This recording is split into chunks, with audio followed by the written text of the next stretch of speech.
नमस्कार। आज हम बात कर रहे हैं मनरीत सोडी सोमेश्वर की किताब हजार सूरज की चमक पर आई एक समीक्षा के बारे में। हमारे पास जो स्रोत है वो इस किताब की कहानी, इसकी कुछ खास बातें और हाँ, कुछ आलोचनात्मक पहलू भी सामने लाता है। हमारा इरादा है कि इस समीक्षा के जरिए हम किताब के जो मूल तत्व हैं और इसका क्या महत्व है उसको समझें, खास तौर पर उन लोगों के लिए जो इतिहास और इंसानी अनुभवों को जोड़ने वाली कहानियों में रुचि रखते हैं। तो चलिए इस पर थोड़ी गहराई से बात करते हैं।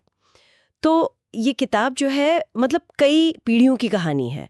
ये 1947 में जो भारत का बंटवारा हुआ वहाँ से शुरू होती है, फिर इमरजेंसी, 1984 के दंगे और 9/11 के बाद तक का समय भी इसमें शामिल है। और मुख्य फोकस जो है वो पंजाबी महिलाओं के जीवन पर हिंसा और विस्थापन का जो गहरा असर हुआ उस पर है। बिल्कुल। और जो बात यहाँ खास तौर पर ध्यान खींचती है वो ये है कि कहानी निकी नलवा के इर्द गिर्द घूमती है। उसकी दादी हैं बीजी, फिर एक अनाथ लड़की नूरान है और जोत भी है, जो विभाजन और 1984 की घटनाओं की आप कह सकते हैं खामोश गवाह हैं। हाँ, और ये कहानी अलग अलग शहरों और दशकों में फैली है। भारत, कोलकाता, हांगकांग, न्यूयॉर्क, ये व्यक्तिगत और जो बड़ा राजनीतिक इतिहास है उसको बहुत खूबसूरती से एक साथ पिरोती है। और समीक्षा इस बात पर भी जोर देती है कि कैसे इन महिलाओं ने बहुत कुछ झेला, युद्ध, जबरन नसबंदी, दंगे, नफरती अपराध, लेकिन साथ ही उनकी जो हिम्मत थी, उनकी गरिमा और उनका जो एक तरह का शांत प्रतिरोध था उसे भी दिखाया गया है। हाँ हाँ, बिल्कुल। और अगर हम इसे थोड़ा बड़े दायरे में देखें तो ये किताब उन अनकही कहानियों को सामने लाती है जहां महिलाएं सिर्फ शिकार नहीं हैं, वो मुश्किल हालात में भी मजबूती दिखाती हैं। उनकी आवाजें, जिन्हें अक्सर इतिहास नजरअंदाज कर देता है, उनको यहाँ मंच मिलता है। अच्छा, ये बात भी काफी दिलचस्प है जो समीक्षा में बताई गई है कि लेखिका ने साहित्यिक गहराई के लिए महाभारत का जिक्र किया है, हीर रांझा की लोक कथा, यहाँ तक कि बुल्ले शाह की शायरी और ओपनहाइमर के उद्धरण भी इस्तेमाल किए हैं। निश्चित रूप से। और ये सिर्फ नाम के लिए नहीं है। जैसे महाभारत या हीर रांझा के संदर्भ वो पंजाब की संस्कृति और जो पीढ़ियों का दर्द है उससे सीधे जुड़ते हैं। कहानी को एक आप कह सकते हैं पौराणिक गूंज देते हैं। समीक्षा में पाठकों की जो भावनात्मक प्रतिक्रियाएं हैं उनका भी जिक्र है। किसी ने कहा कि ये खूबसूरती और दर्द से बुनी हुई है, तो कोई इसे पढ़कर रो पड़ा। और वो जो छोटे छोटे विवरण हैं जैसे पंजाबी मसालों की महक या न्यूयॉर्क की सर्दी, वो कहानी को एकदम जीवंत बना देते हैं। एक और बात जो सामने आई वो कहानी सुनाने की कला पर जोर है।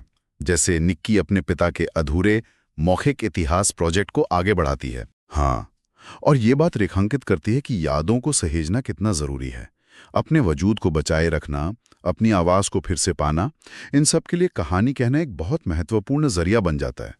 तो एक तरह से कहानी सुनाने की ये जो प्रक्रिया है, ये अपने आप में एक प्रतिरोध भी है और एक उपचार भी। ये साहित्यिक परतें तो वाकई कहानी को गहरा बनाती होंगी, पर क्या समीक्षा में सब कुछ सकारात्मक ही था या कुछ कमियों का भी जिक्र था, जैसे रफ्तार वगैरह को लेकर? हाँ, ये एक जरूरी सवाल है। देखिए, समीक्षा में ये बात उठाई गई है कि क्योंकि लगभग 40 साल का इतिहास है और उसे करीब 350 पन्नों में समेटा गया है, तो कुछ हिस्से जैसे निकी का कोलकाता का जीवन या उसकी शादी या कॉरपोरेट नौकरी वाला जो दौर है, वो शायद उतने विस्तार से नहीं उभर पाते। मतलब जितना कि वो सदमे और यादों से जुड़े भावुक हिस्से हैं। और हाँ, कुछ पाठकों को कहानी के बीच में जो ऐतिहासिक या नैतिक टिप्पणियां आती हैं, वो थोड़ी सी उपदेशात्मक भी लगी।